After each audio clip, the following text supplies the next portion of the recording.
I want to know, how did you grow a mind that completely ignores a century of vehicular development and come up with something that's completely different? It could become the most commonly owned transport device in the world. Once you've paid $4,685. It's a bargain. Everyone should have two. Yeah, that's great. This is totally safe. YikeBike, YikeBike, YikeBike, Yike. Oh, it's pretty cool. It's real different. Yeah. What more do you want? My name is Mikey, and you're watching Blue Monkey Bicycles. This is the story of the YikeBike. Our story begins in Christchurch, New Zealand. Grant Ryan had already begun his career as a serial entrepreneur with a huge head start in technology. Ryan earned a PhD studying mechanical engineering and ecological economics from the University of Canterbury, and in 1998 he founded Global Brain, a predecessor to the advanced search engines that dominate our world. The idea was so far ahead of its time that it wound up crashing in the dot-com boom. In 2001, he moved on to finding a way to efficiently utilize information surrounding a particular internet user and develop networking applications using those connections. It was pretty much early social media before such a thing even existed. It didn't work like he had hoped and wound up selling the idea to Intel back in 2004. That was actually the same year that Facebook was founded. Interestingly, Ryan writes about this time saying, quote, "We failed on the execution of this for a number of reasons, including our assumption that people care about privacy, when it turns out they really don't." In 2003, he started YikeBike and worked on it concurrently with the development of the YikeBike. YikeBike didn't get very far because they decided to reject a buyout and directly compete with a company called Google. With all this search engine social media innovation, Ryan put his hands to work in transportation. He was prompted by the success of the Segway, a self-balancing stand-up scooter that, at the time, was a flag runner for innovation.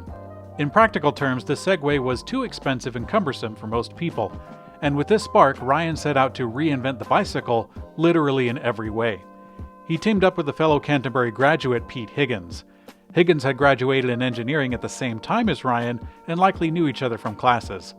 After scoring some funding, some of it from New Zealand's Ministry of Science and Innovation, the two set out to rapidly fail, as they called it. We fail rapidly. That's our catchphrase, I think, around here.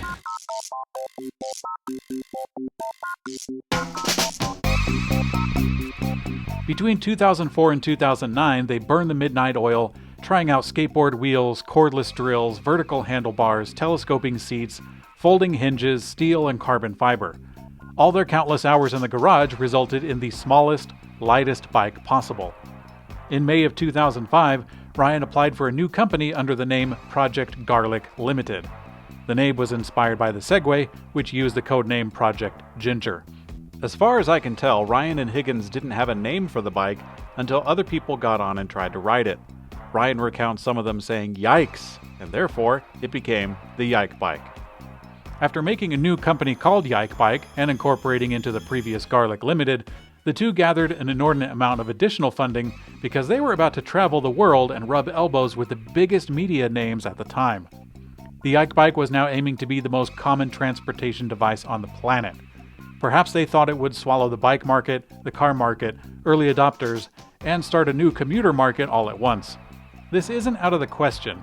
At the time, kick scooters had exploded in popularity, and the cell phone greatly increased the number of units in people's households. With this backdrop, and perhaps pressure from the investors, Higgins, and especially Ryan, embarked on a very ambitious marketing campaign. The bike was mostly met with excitement. In 2009, it made the corner of the cover of Time magazine, being hailed as one of the best innovations of the year. News outlets found it to be a lot of fun and a very entertaining novelty that is a perfect match for news shows. Retailers saw potential in the new innovation and started to sign up. Soon, YikeBike sold to 52 countries across the globe. The majority of advertising was done on media junkets with news and tech shows, but it also mysteriously made an appearance on Storage Wars. Is it one of them fold-up bicycles so you can take it on the bus with you? That's what it looks like. Is it a YikeBike? Yeah, if you thought reality TV was real, consider that the YikeBike product was new to the market, currently on a marketing campaign, and was left in an unpaid storage locker, presumably for months, and then wound up on national TV with an excited endorsement. Anyways, the YikeBike was originally made with a carbon fiber frame and front wheel case, and that was slated for a price of $4,000. Within a short time, YikeBike began touting an aluminum version for half the price. This aluminum version could greatly open up to more buyers and eventually fund bigger projects down the road. The early days of the launch were excited and filled with promise. Grant and Higgins had all the experience touting this project across the globe and making connections along the way. The early entries in their Twitter account are busy and cheerful, and I really want to know if somebody rode the YikeBike while holding a gun, because that seems incredibly irresponsible. So what happened? With a fresh new product, plenty of backing money, and years of good press, what stalled the YikeBike revolution? We've got to address the elephant in the room. It turns out the YikeBike was not met with exclusive praise. As I found out, This is tough, man. it takes a little practice to master it. I need a little more practice. So here's what I think. If you have a commute and it's a straight line, then you might not die. The Yike is made out of high-tech carbon fiber, which accounts for its steep $3,600 price, a major drawback. And believe me, once you've had a bit of practice, we haven't found anyone who we can't teach how to ride it. According to news outlets, it takes a while to learn to ride it. Some people got confident enough to ride around indoors, but a lot of the time people would fumble around on the first introduction. I think the buying public had a hard time imagining themselves riding this thing, especially for any length of time. Riding the subway, getting a taxi cab, or just walking around was so common that a lot of people didn't even think a solution could exist. Speaking from experience, it was a hard sale for bike shops. Since the YikeBike was an entirely new design, the only thing that could be fixed with off-the-shelf parts was the tire and tube. All the internals and externals had to come from YikeBike itself. Bike stores that I talked to didn't want anything to do with it. The internal design of the YikeBike uses a very small electric motor that drives an internal gear attached to the inner rim. This mechanism produces an unmistakable noise, something that, I'm guessing, scared away a lot of buyers and resellers.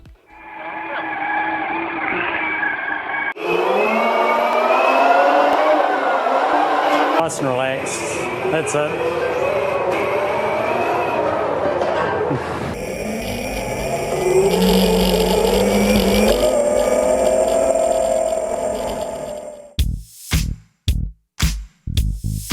Hi, I'm Grant Ryan, a co-inventor of the original YikeBike. This new version, though, is dramatically improved, and the product that the team's created is a beautifully engineered, elegant, and it's a delight to drive around the cities on. After giving this a go for about 4 years, Peter Higgins left the company in February of 2013. He left his role as director prior to this departure, and he was done completely. Grant Ryan left the company in August, although he retained his shares of the company acting as a director, presumably only in name. Shortly before their departure, YikeBike had made both Yike Skins, which is an advertising cover, and the Fusion model. The Fusion model used aluminum alloy and composite for the material. Starting in 2013, YikeBike's operations manager, Lincoln Sell, took the reins as CEO.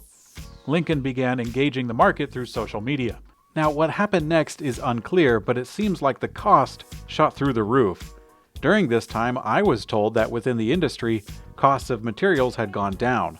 I assume that reliable carbon fiber manufacturing became far less expensive, lithium batteries became significantly cheaper and more powerful, and with the first version out of the way, the second YikeBike could cost a lot less, but apparently it didn't.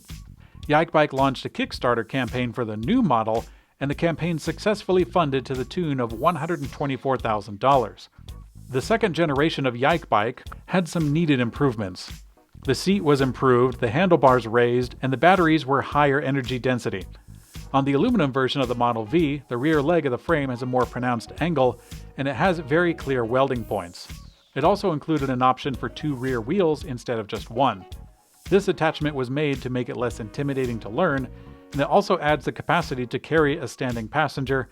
This new Model V came at a heavy cost.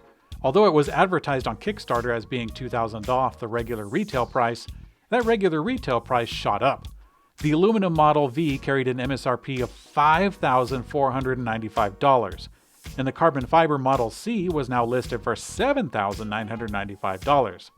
At this point, there was no longer any mention of an entry-level unit at the $2,000 mark. Needless to say, the new pricing was a really hard sale. After the launch of the pricey new products, the company moved their operations manager, Grant Johnston, into the role of full-time CEO. At this time, the official name of the company was changed from Project Garlic to YikeBike Holdings.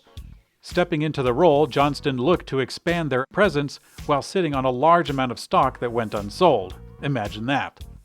Johnston began calling retail stores himself, offering to send the YikeBike without payment to sit inside of showrooms across the USA. During this time, Johnston and the team looked towards another project, the Yike Board. With the YikeBike itself being a total redesign filled with proprietary parts and innovation, this new Yike Board appeared to be an off-the-shelf electric skateboard intended to put the company on a track to make money. I would say make money again, but it's unclear if the company was ever profitable. The funding from the Yike Board was planned to fund later projects, including a more traditional bicycle design made of carbon fiber. With the launch of the Kickstarter campaign, the board was slated to be delivered just in time for Christmas of 2017. The team set a strangely specific campaign goal of $35,564, but managed to raise only half that amount. Clearly, they had big expectations for this campaign, since they set highly ambitious stretch goals if it were funded up to $700,000. 28 people plunked down an average of $600, and the failed campaign was closed. The Yike Board was never to be.